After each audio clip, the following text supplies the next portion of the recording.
परंतु तुम्हारी बुद्धि के नए हो जाने से तुम्हारे चाल चलन की भी बदलता जाए, जिससे तुम परमेश्वर की भली और भांति और सिद्ध इच्छा अनुभव से मालूम करते रहो। Let us seek the help of the Lord. प्रभु से सहायता मांगेंगे।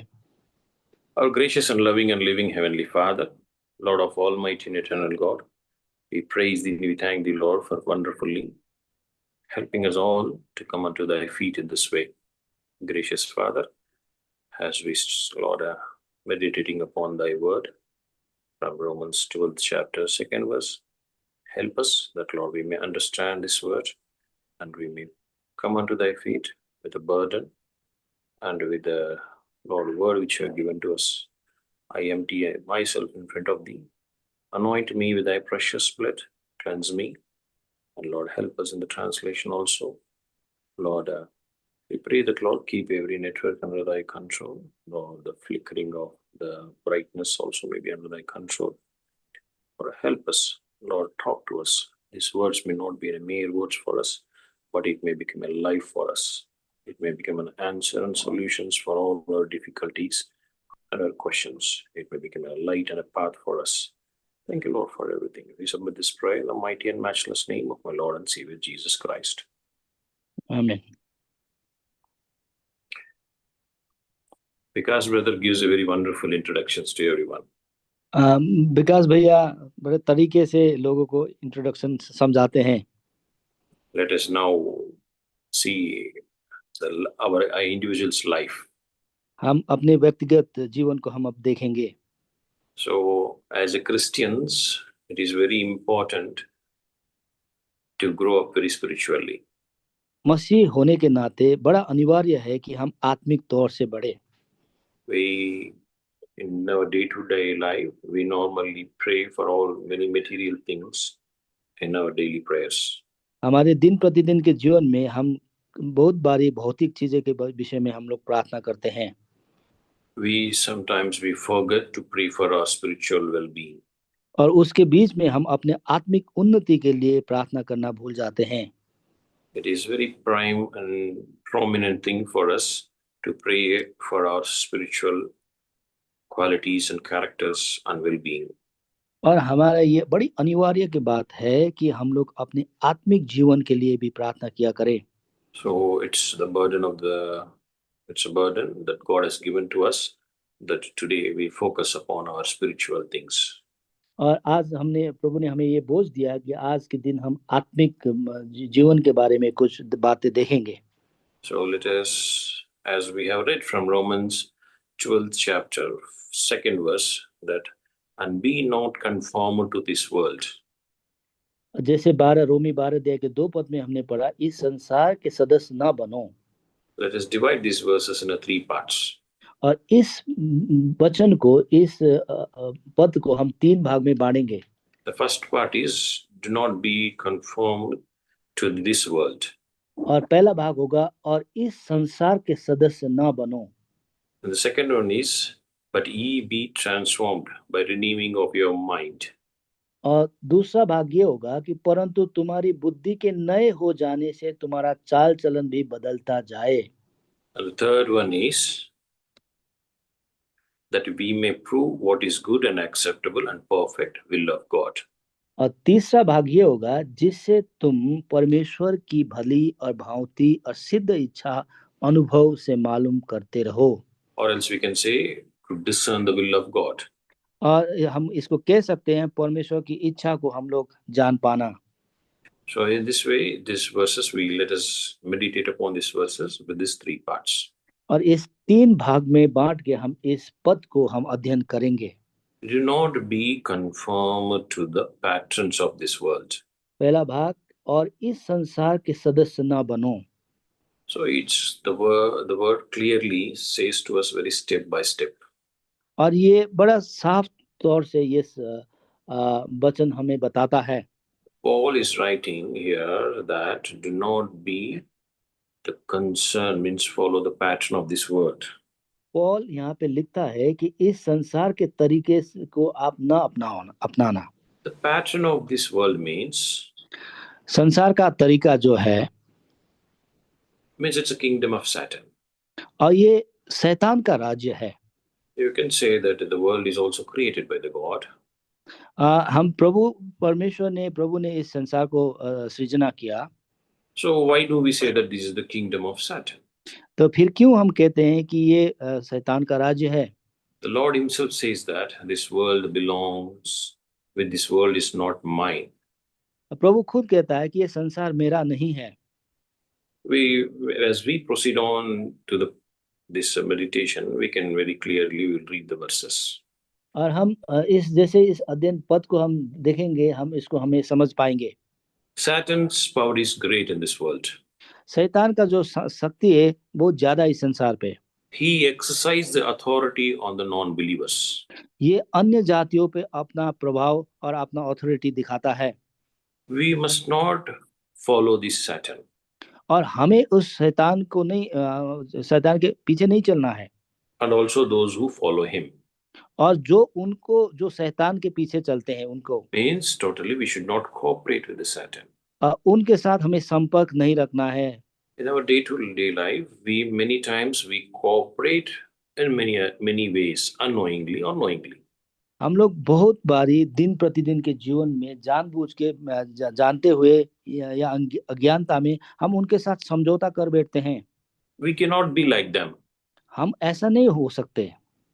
To become holy, we should be in otherwise. हम लोग पवित्र होने के लिए हम उसको छोड़ना होता है। Then only we can please the God. तभी हम परमेश्वर को खुश कर पाते हैं।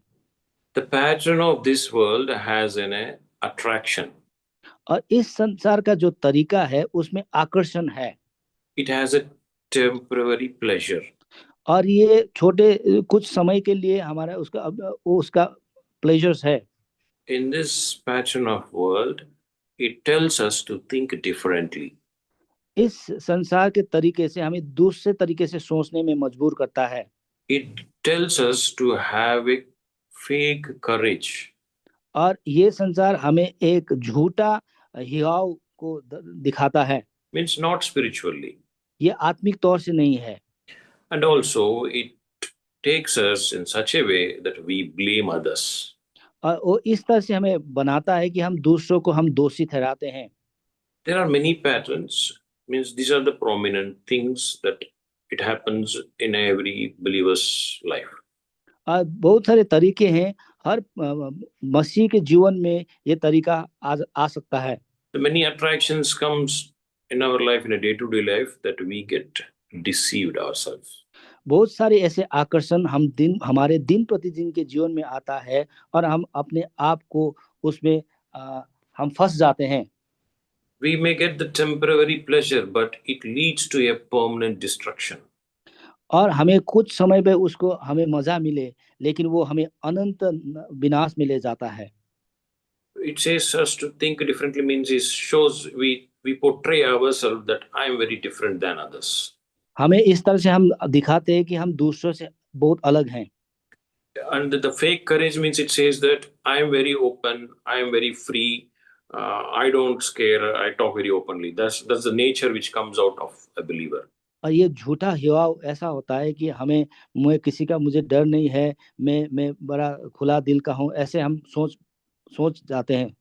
Sometimes when we take decisions, we fall into the wrong path. We blame others by saying, because of this, because of him, because of her, this has happened. कभी कभी हम गलत निर्णय करते हैं और हम उसमें करने के बाद हम दूसरों को हम उसको दोष देते हैं कि उसके वजह से इसके कारण हमें हुआ है। Because we think that we are very correct. और हमें लगता है कि हम बड़े सही हैं। When we see these patterns, then we can also correlate with the things which has happened in the Garden of Eden. अगर हम इस तरीके को अगर समझने के लिए हम अदन के बगीचा में जो हुआ उसको हम देख सकते हैं। There also there was an attraction. वहाँ पे भी एक आकर्षण था। So there was a distraction. और वहाँ पे उसको मन भड़क गया। So there was a temporary pleasure in eating the apple, which leads to them a permanent destruction. और वहाँ पे थोड़े समय के लिए जो मजा आया था वो फल खाने में, और लेकिन वो अनंत विनाश में ले गया। So whatever the God has guided them, they have not followed it. Their thinkings made the Satan made their thinkings as a different. और वहां पे शैतान ने इस तरह से बनाया कि उनका सोच को ही बदल दिया। So after they sinning, they blamed each other. और जब वो पाप में गिर पड़े, एक दूसरे पर दोष लगाने लगे। They took courage to cross the boundaries of the Lord's guidance. जो सीमा प्रभु ने रखा था उसको तोड़ने के लिए उनको वो हिवाव मिला। Satan is using the same principles, same pattern, and the same style to deceive us. और आज भी शैतान इसी तरह के तरीके और कार्य अपना रहा है हमको धोखा देने के लिए। So the God today is talking to us, educating us, guiding us, shielding us through the word Romans 12:2. और आज के दिन में रोमी 12 अध्याय के 2 पद के अनुसार प्रभु हमें चेतावनी दे रहा है, हमें सुरक्षा दे रहा है। We should not fall into the trap of this pattern of this world. और इस संसार के तरीके के जाल में हम ना फंसें। Let us turn our Bible to 1 John, पहला यूहन्ना की किताब 2nd chapter, 2 अध्याय 15th verse. पहला यूहन्ना की पत्री 2 अध्याय 15 पद। तुम ना तो संसार के और न संसार में की वस्तुएं से प्रेम रखो। यदि कोई संसार से प्रेम रखता है तो उसमें पिता का प्रेम नहीं है।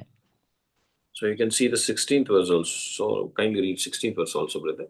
16 पद, क्योंकि जो कुछ संसार में है अर्थात शरीर की अभिलाषा और आंखों की अभिलाषा और जीविका का घमंड, वो पिता की ओर से नहीं परंतु संसार की ओर से है। So we can see that because this does not belongs to the Father. क्योंकि ये पिता की तरफ से नहीं है। So Lord is clearly telling us not to get compromised with the worldly styles. और प्रभु बड़े साफ शब्दों में हमें बोलता है कि हम संसार की तरीके से हम समझौता ना करें। So to not follow or no, not to fall in this trap of this world, what we need to do? अब इस संसार के तरीके से जाल में ना फंसने के लिए हमें क्या करना है? Once again, we go back to Romans 12th chapter, 2nd verse. It says, but be ye transformed by the renewing of your mind. इसके लिए हम रोमी 12 अध्याय के 2 पद में फिर वापस आते हैं और यह कहता है, परंतु तुम्हारी बुद्धि के नए हो जाने से तुम्हारा चाल चलन भी बदलता जाए। So it is very important for us to renew our minds. और हमारी चाल चलन और बुद्धि के नए होने का अनिवार्य है। Means this is a transformation. और यहाँ पे एक बदलाव है।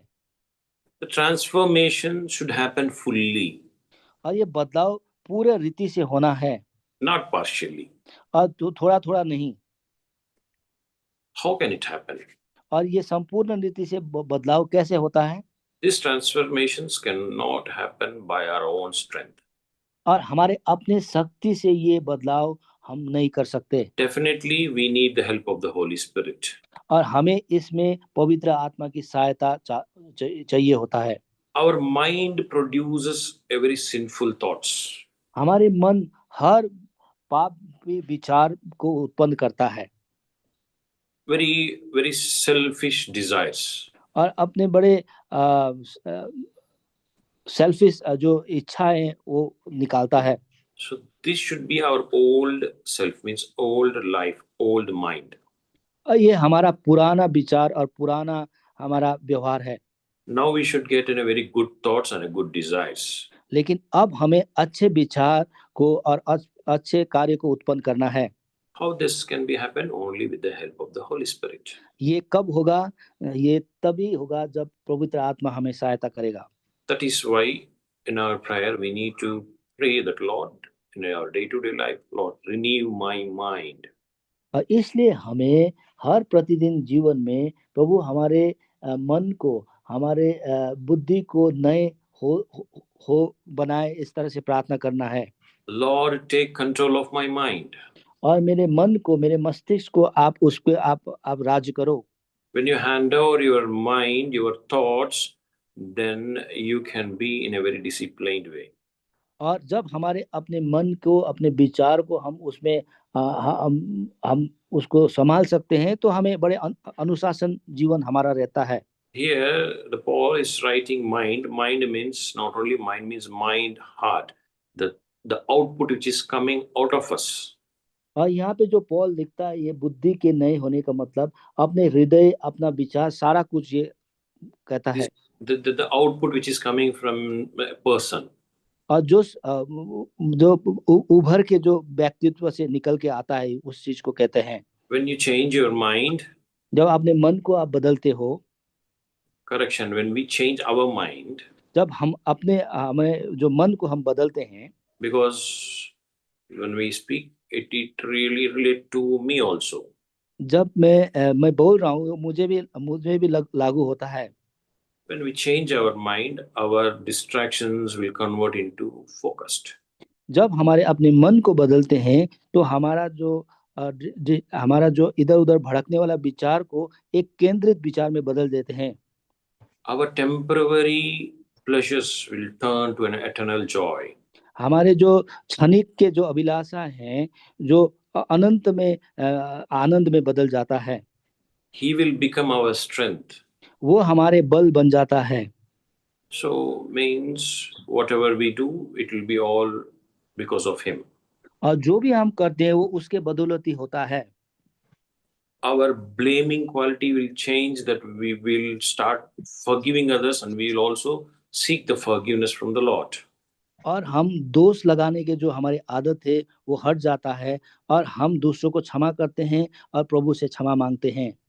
Totally, completely, you will be renewed. पूरे तरह से हम छुटकारा हमें मिल जाता है। Let us see, like it's for a transformation, we can think of a butterfly. और जैसे बदलाव का जो बात करते हैं, तो हम एक तितली के हम देख सकते हैं। It transforms from a caterpillar to butterfly. और वो जो तितली जो जैसे पहले कैटरपिलर होता है, वो फिर तितली बन जाता है। So when it changes, if it is partially transformed, then it can't be. We can't see it as a butterfly because it's not fully transformed. It cannot fly also. और जो वो कीड़ा है, जब तक संपूर्ण रूप से वो तितली नहीं बन जाता है, तो हम उसको ये कह नहीं सकते वो बन गया है, और वो उड़ भी नहीं सकता। To be strong in a spiritual life, to reach to the kingdom of heaven, we need to transform fully. अपने आत्मिक जीवन में दृढ़ होने के लिए, बलवंत होने के लिए, हमें आत्मिक जीवन में पूरे प्रकार से बदलना होता है। So we need to renew our mind. और हमें मन को हमें बदलना होता है। What will happen when we renew our mind? जब हम अपने मन को बदलते हैं, तो क्या होता है? We have seen many things. बहुत सारी बातें हमने देखा। That it changes our thoughts. हमारे विचार को बदल जाता है। It changes our attitude. हमारे विचार को हम बदल देते हैं। It changes our desire. और हमारी इच्छा को हम बदल जाता है। It changes our perspective. और हमारे सोचने का जरिया ही बदल जाता है। What for all these changes is? ये बदलाव क्यों है? In the same Romans 12th chapter 2nd verse, it says that ye may prove what is that good and acceptable and perfect will of God. ये बदलने का कारण ये है कि रोमी 12 अध्याय के 2 पद के तीसरा भाग जो हमने पढ़ा, जिससे तुम परमेश्वर की भली और भांति और सिद्ध इच्छा अनुभव से मालूम करते रहो। This all will happen when we allow the Lord to be in a leading part in our life, that he will take us, drive us through this way. ये सब तभी संभव है जब हम प्रभु को अपने जीवन में हावी होने देते हैं। These new desires, new goals, new actions will come when the Lord is in us. नए विचार, नए इच्छा और नए हमारे सोच हो जाता है जब प्रभु हमारे पास आता है। Every day will become a new life for us. हर प्रतिदिन का दिन हमारे लिए नया जीवन बन जाता है। When the Lord is with us, every day we will have a new thinking. और जब प्रभु हमारे साथ होता है, हर प्रतिदिन नया हमारे लिए कुछ लेके आता है।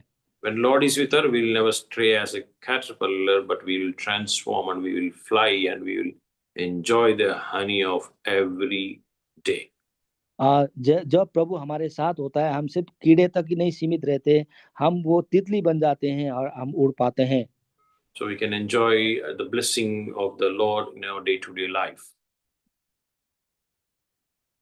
I think by mistake, Ajay brother's connection got disconnected. He's left. So let us wait for a few more minutes. Sorry, brother, I got disconnected. Okay, thanks. Glory to God that you joined back, brother. So when we transform as a butterfly, means when the transformation happens fully with the help of the Lord, then we can enjoy the blessing of the Lord in our day-to-day life.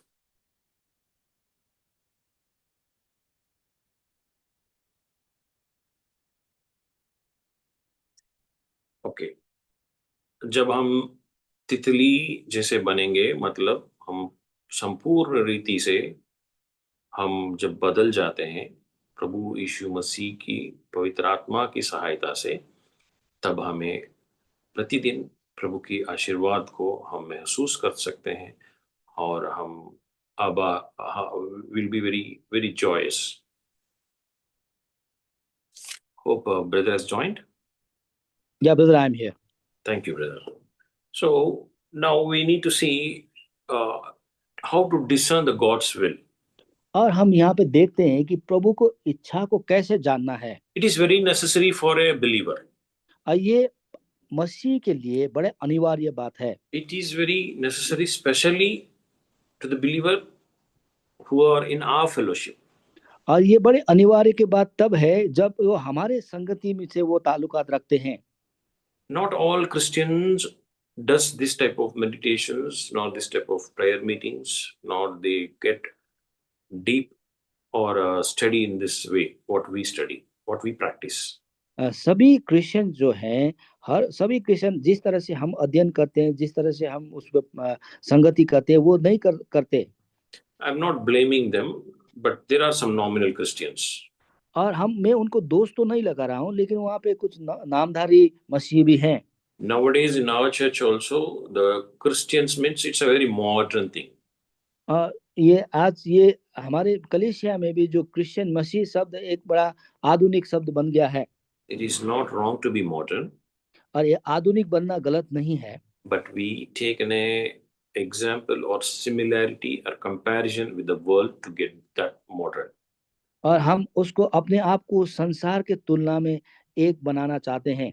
We forget to glorify the Lord in our modern.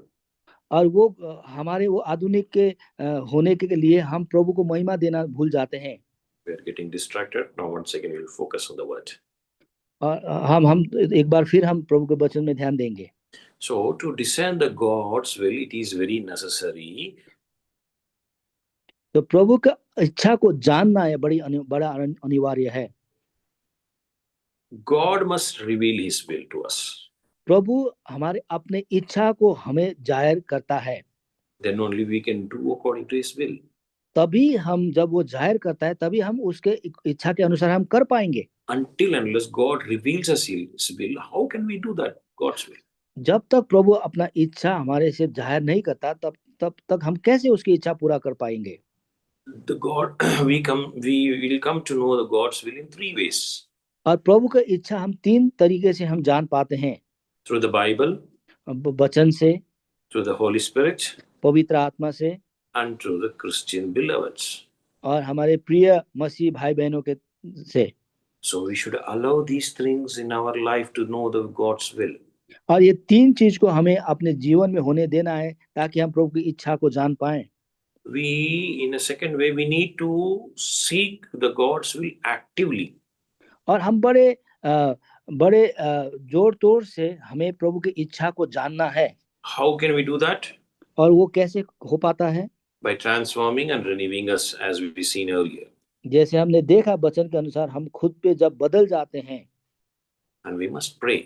और हमें प्रार्थना करना है. And through the Bible. और वचन के तहत. And by the advices of the Christian believers. और हमारे प्रिय मसीह भाई बहनों के सलाह के तहत. And submitting ourselves to God's will and obeying it. और हम अपने आप को प्रभु की इच्छा में समर्पित करके उसको आज्ञा पालन करना है. These are all the things we need to follow to actively to seek the Lord's will. और हम इस सारी बातों को ध्यान में रख के प्रभु की इच्छा को हम जान पाते हैं। When we do